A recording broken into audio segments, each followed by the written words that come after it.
Assalamualaikum warahmatullahi wabarakatuh. Kali ini kita akan mencoba menentukan arah arus listrik hasil induksi elektromagnetik.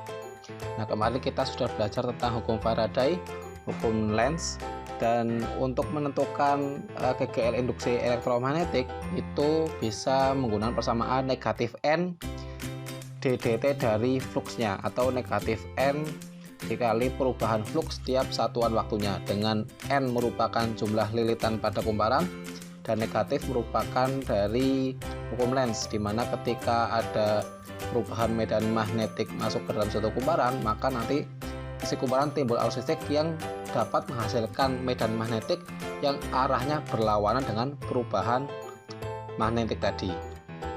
Nah, di mana flux ini juga bisa kita jabarkan sebagai BA cos theta, dengan B merupakan kuat medan magnet, A luasan kumparan, dan cos theta adalah sudut di antara vektor B dan vektor A nya.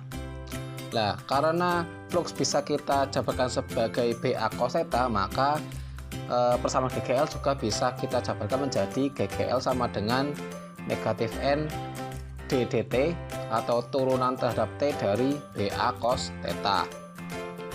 Nah, untuk mendapatkan arus listrik induksi elektromagnetik sebenarnya ada 3 cara yang bisa kita lakukan berdasarkan persamaan ini tentunya ya.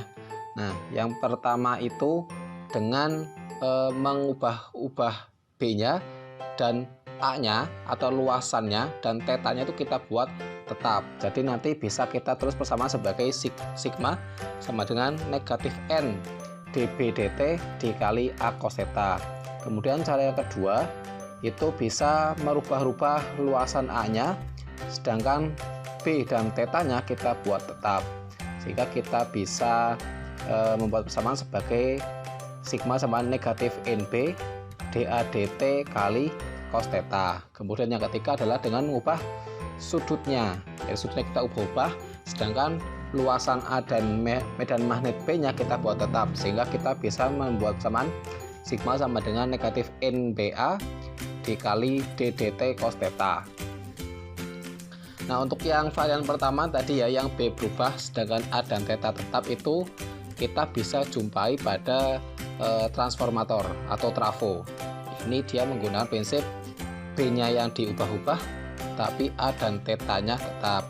Kemudian untuk yang A berubah dan B dan θ tetap itu kita bisa temui di percobaan batang bergerak, ini yang kemarin. Kemudian yang varian ketiga, θ-nya berubah sedangkan A dan B-nya tetap, itu kita bisa jumpai pada sistem kerja generator.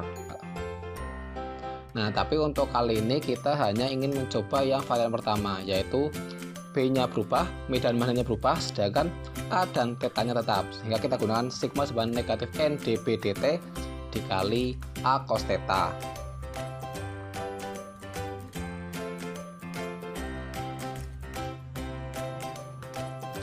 Oke,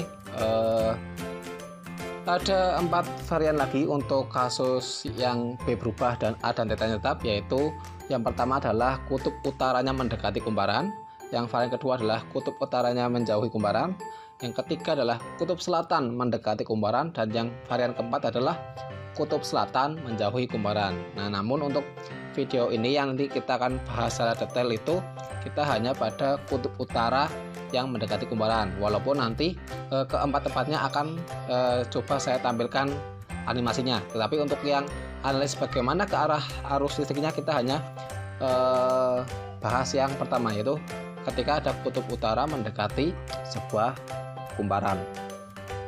Nah, ada beberapa yang kita butuhkan untuk percobaan simulasi ini, yaitu yang pertama adalah magnet itu sendiri ya, sumber magnetnya. Nah, ini kita menggunakan magnet batang, yang merah adalah utara dan biru adalah selatan. Kemudian kumparan ya, kumparan di sini kita menggunakan 3 lilitan, kemudian voltmeter ini untuk menunjukkan bahwasanya muncul arus di kumparan ini, dan kita juga nanti akan tahu arusnya itu melewati dari searah jarum jam atau belakang jarum jam dan sebagainya dengan melihat indikatornya. Nanti kalau misalkan indikator pada voltmeternya ini ke negatif, berarti tadi nanti ada arus dari kumparan ke kutub negatif voltmeter, kemudian mengalir ke dalam voltmeter, kemudian dari kutub positif voltmeter mengalir ke kumparan lagi.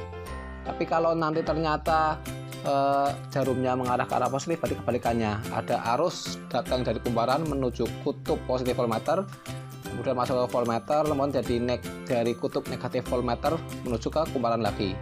Nah, sedangkan untuk lampunya ini opsional ya, sebenarnya kita nggak pakai nggak apa-apa, karena arah arus dan besar arusnya nanti kita bisa lihat dari voltmeter. Tapi tidak apa-apa, biar nanti semakin jelas bahwasanya ternyata ada arus yang mengalir melewati kumparan akibat perubahan flux yang diakibatkan oleh gerakan si magnet. Ya, sebelumnya akan kita coba dulu keempat varian tadi.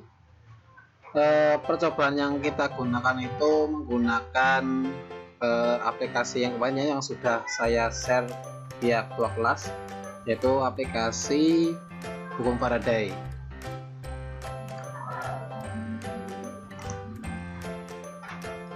Ya, ini yang pertama, yaitu kutub utara mendekati kumparan.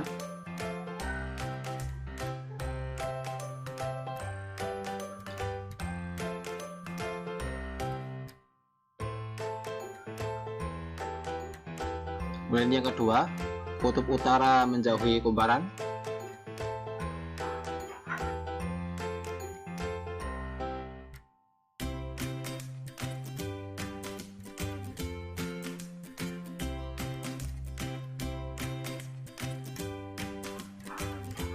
Kemudian yang ketiga ini, kutub selatan mendekati kumparan.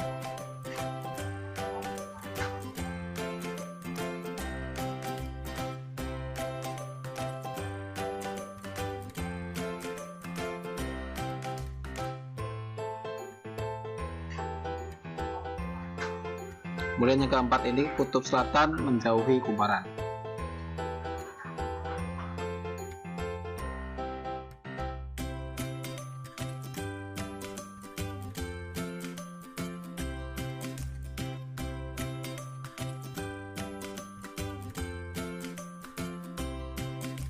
Nah, setelah kita mencoba keempat varian tadi ya, kita akan mencoba menganalisis bagaimana arah arus listriknya atau arah arus induksinya yang diakibatkan oleh perubahan flux oleh gerakan magnet tadi. Kemudian ini kita tambahi animasi garis-garis magnetnya, garis-garis medan magnetnya, agar mudah divisualisasikan dalam pikiran kita. Sekalian mengingatkan bahwasanya medan magnet itu menjauhi utara dan selalu mendekati selatan tuh ya. Menjauhi utara, menjauhi yang merah, dan mendekati yang selatan yang biru.